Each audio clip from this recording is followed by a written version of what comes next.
Capítulo 85. La sucesión y el entierro. Las señales que Abbas había sido el primero en ver, pronto se hicieron evidentes para otros, y antes de que la muerte aconteciese, un imán había enviado un mensaje a su hijo diciéndole que el profeta se moría. Ya se había levantado el campamento para iniciar la marcha hacia el norte, pero Usama dio entonces órdenes de regresar a Medina. Muchos de los compañeros más antiguos se encontraban en el ejército, incluido Umar, y cuando fueron recibidos a su llegada a la ciudad con la noticia de que el fallecimiento se había producido, Umar se negó a creerlo. Había malinterpretado un versículo del Corán que él había pensado que quería decir que el profeta les sobreviviría a todos y a otras generaciones por venir. Y se levantó ahora en la mezquita y se dirigió a la gente asegurándoles que el profeta estaba simplemente ausente en el espíritu y que volvería. Mientras decía estas cosas, Abu Bakr regresó a caballo de Sun, pues la noticia se había difundido rápidamente por todo el oasis. Sin pararse a hablar con nadie, fue directamente a casa de su hija y retiró del rostro del profeta el manto con el que le habían cubierto. Le miró fijamente y luego le besó. «Más querido para mí que mi padre y mi madre», dijo. «Has probado la muerte que Dios decretó para ti. Después de esta, ninguna otra muerte te acontecerá». Reverentemente volvió a extender el manto sobre su rostro y se unió a la multitud de hombres a quienes Umar estaba aún dirigiéndose. «Calma, Umar», le dijo mientras se aproximaba. «Oídme hablar». Umar no prestó atención y siguió hablando, pero al reconocer la voz de Abu Bakr, la gente abandonó a Umar y se volvió a escuchar lo que el hombre de más edad tenía que contarles. Después de alabar a Dios, dijo: «Oh gentes, si alguien adoraba a Muhammad, en verdad, Muhammad ha muerto, y quien adoraba a Dios, en verdad, Dios es viviente y no muere». Luego recitó los siguientes versículos que habían sido revelados después de la batalla de Uhud. «Muhammad es solo un enviado, todos los demás enviados anteriores a él han fallecido. Si muriera o le mataran, ¿os volveríais atrás? Pero quien se vuelve atrás no daña en absoluto a Dios, y Dios recompensará a los que son agradecidos a Él». 3:144. Fue como si la gente no hubiera conocido la revelación de este versículo hasta que Abu Bakr lo recitó aquel día. Lo escucharon de él y estuvo en los labios de todos. Umar diría posteriormente: «Cuando oí a Abu Bakr recitar aquel versículo, me quedé tan asombrado que me caí al suelo. Mis piernas no me sostenían y supe que el enviado de Dios había muerto». Ali se había retirado entonces a su casa. Con él se encontraban Zubair y Talha. El resto de los emigrantes se congregaron en torno a Abu Bakr y a ellos se les unieron Usaid y muchos otros de su clan. Pero la mayoría de los ayudantes, tanto de Aus como de Yazrai, se habían reunido en el lugar de asamblea de los Bani Saida, cuyo jefe era Asad ibn Ubada, y Abu Bakr y Umar les llegó la noticia de que estaban debatiendo allí acerca de quién debía ser el hombre sobre el que recayera la autoridad, ahora que el profeta había muerto. Ellos habían aceptado gustosamente su autoridad, pero faltando él, muchos de ellos se inclinaban a pensar que a los hijos de Kaila tan solo los podía gobernar un hombre de Yatrib, y parecía que estaban a punto de jurar fidelidad a Sa'd. Umar insistió a Abu Bakr para que fuese él a la asamblea y Abu Ubaida acudió con ellos. Sa'd estaba enfermo y se había postrado en el centro de la sala, envuelto en un manto. En nombre suyo, otro de los ayudantes estaba a punto de dirigir la palabra a los reunidos cuando los 3 hombres de Quraysh hicieron su entrada, por lo que los incluyó en su discurso, que comenzó después de la alabanza a Dios con las palabras: nosotros somos los ayudantes de Dios y el ejército del Islam, y vosotros, los emigrantes, sois de nosotros porque un grupo de vuestro pueblo se ha establecido entre nosotros. El orador prosiguió en el mismo tono, glorificando a los ayudantes, y aunque hizo a los emigrantes partícipes de esa gloria, se abstuvo deliberadamente de reconocer la posición única que ellos disfrutaban como la primera comunidad islámica. Cuando hubo terminado y Umar estaba a punto de comenzar a hablar, Abu Bakr lo acalló, y él mismo habló, con tacto pero con firmeza, reiterando el elogio de los ayudantes, pero señalando que la comunidad del Islam estaba ahora extendida por toda Arabia y que los árabes en conjunto no aceptarían la autoridad de nadie salvo de un hombre de Quraysh, porque Quraysh mantenía una posición única y central entre ellos. Para terminar, cogió a Umar y Abu Ubaida cada uno de una mano y dijo: os ofrezco uno de estos dos hombres, jurad fidelidad al que queráis de ambos. Entonces se levantó otro ayudante y sugirió que hubiera dos autoridades, lo que condujo a una acalorada discusión, hasta que finalmente intervino Umar, diciendo: ayudantes, ¿no sabéis que el enviado de Dios ordenó a Abu Bakr dirigir la oración?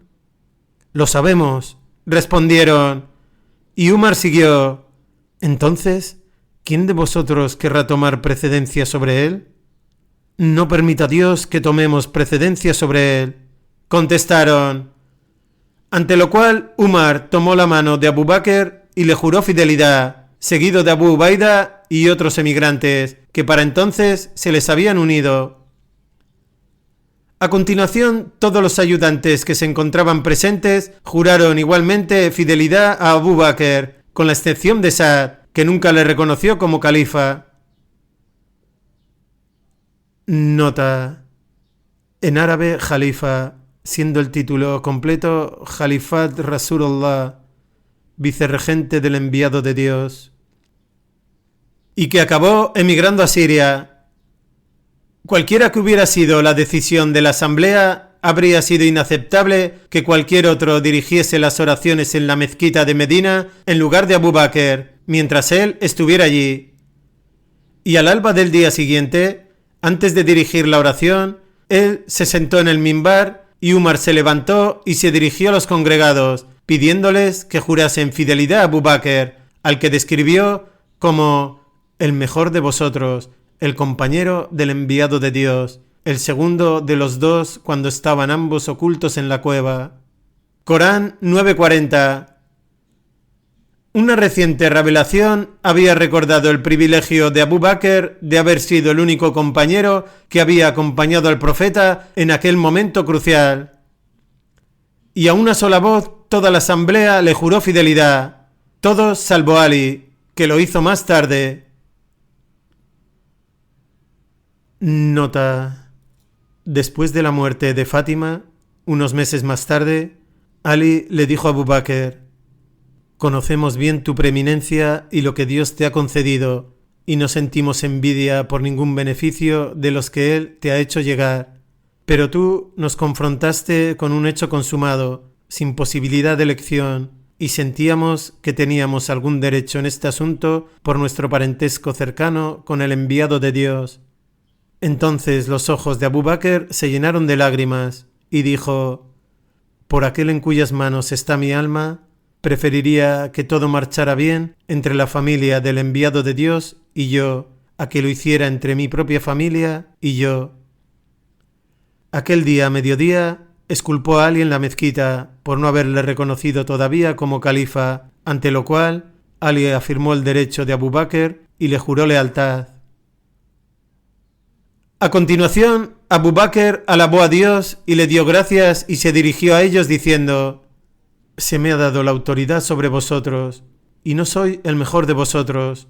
Si obro bien, ayudadme, y si lo hago mal, corregidme. La sinceridad respecto a la verdad es lealtad, y la indiferencia a la verdad es traición. El débil de entre vosotros será fuerte ante mí hasta que haya asegurado sus derechos, si Dios quiere, y el fuerte entre vosotros será débil ante mí hasta que le haya arrebatado los derechos de otros, si Dios quiere. Obedecedme mientras obedezca a Dios y a su enviado, pero si desobedezco a Dios y a su enviado, no me debéis obediencia. Levantaos para vuestra oración. Dios tenga misericordia de vosotros. Después de la oración, la familia del profeta decidió que tenía que prepararlo para el entierro, pero estaban en desacuerdo acerca de cómo debía hacerse. Entonces Dios envió un sueño que se apoderó de todos ellos, y cada hombre en su sueño escuchó una voz que decía: «Lavad al profeta con la túnica puesta». Fueron pues a la estancia de Aisha, que por el momento ella había dejado libre, y Aus-Sin Jaulí, un Yazrayí, pidió permiso para representar a los ayudantes, diciendo: «Te lo imploro por Dios, oh Ali, y por nuestra parte en su enviado». Y Ali le permitió entrar. Abbas y sus hijos Fadl y Kitam ayudaron a Ali a dar la vuelta al cuerpo, mientras Usama derramaba agua sobre él, ayudado por Sukran, uno de los libertos del profeta, y Ali pasó su mano sobre todas las partes de la larga túnica de lana. «Más querido para mí que mi padre y mi madre», dijo, «cuán excelente eres en la vida y en la muerte». Incluso después de un día, el cuerpo del profeta parecía estar inmerso simplemente en el sueño, salvo que no tenía ni respiración, ni pulso, ni calor. Los compañeros discreparon ahora sobre dónde debía ser enterrado. A muchos les parecía que su tumba tenía que estar cerca de la de sus 3 hijas y la de Ibrahim, y la de los compañeros que él mismo había enterrado y sobre quien había hecho la oración de difuntos, en el Bani al-Gharqad, mientras que otros pensaban que tenía que ser enterrado en la mezquita. Pero Abu Bakr recordó haberle oído decir: «Ningún profeta muere sin que se le entierre donde murió». Así que se cavó la tumba en el suelo de la estancia de Aisha, cerca del lecho donde yacía. Entonces todo el pueblo de Medina lo visitó y rezó la oración de difuntos por él. Llegaron por tandas y cada pequeño grupo hizo la oración. Primero los hombres, grupo tras grupo, y luego, cuando todos los hombres lo hubieron visitado, acudieron las mujeres, y después de ellas, los niños. Aquella noche fue depositado en su tumba por Ali y los otros que le habían preparado para el entierro. Grande fue el pesar en la ciudad de la luz, como ahora se llamaba a Medina. Los compañeros se reprochaban unos a otros por llorar, pero todos lloraban. «No es por él por lo que lloro», dijo un imán cuando le preguntaron por sus lágrimas. «¿Acaso no sé que se ha ido aquello que es mejor para él que este mundo? Sino que lloro porque las nuevas procedentes del cielo han cesado para nosotros». Era en verdad como si una gran puerta se hubiese cerrado. Sin embargo, recordaban que había dicho: «¿Qué tengo yo que ver con este mundo? Yo y este mundo somos como el jinete y un árbol bajo el que se cobija». Luego prosigue su camino y lo deja tras de sí. Él había dicho esto para que todos y cada uno de ellos pudieran decirlo de sí mismos, y si ahora la puerta se había cerrado, estaría abierta para el creyente en la hora de su muerte. Todavía resonaban en sus oídos las palabras: «Yo voy delante de vosotros y soy vuestro testigo. Vuestra cita conmigo es en el estanque». Habiendo comunicado su mensaje en este mundo, se había ido para realizarlo en el más allá, donde él seguiría siendo, para ellos y para otros, pero sin las limitaciones de la vida sobre la tierra, la llave de la misericordia.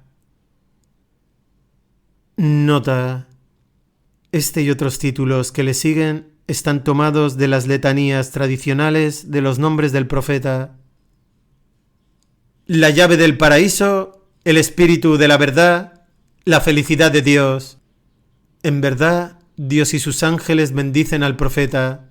Así pues, oh vosotros que habéis llegado a creer, bendecidle y someteos a su guía con un sometimiento total. Corán 33:56.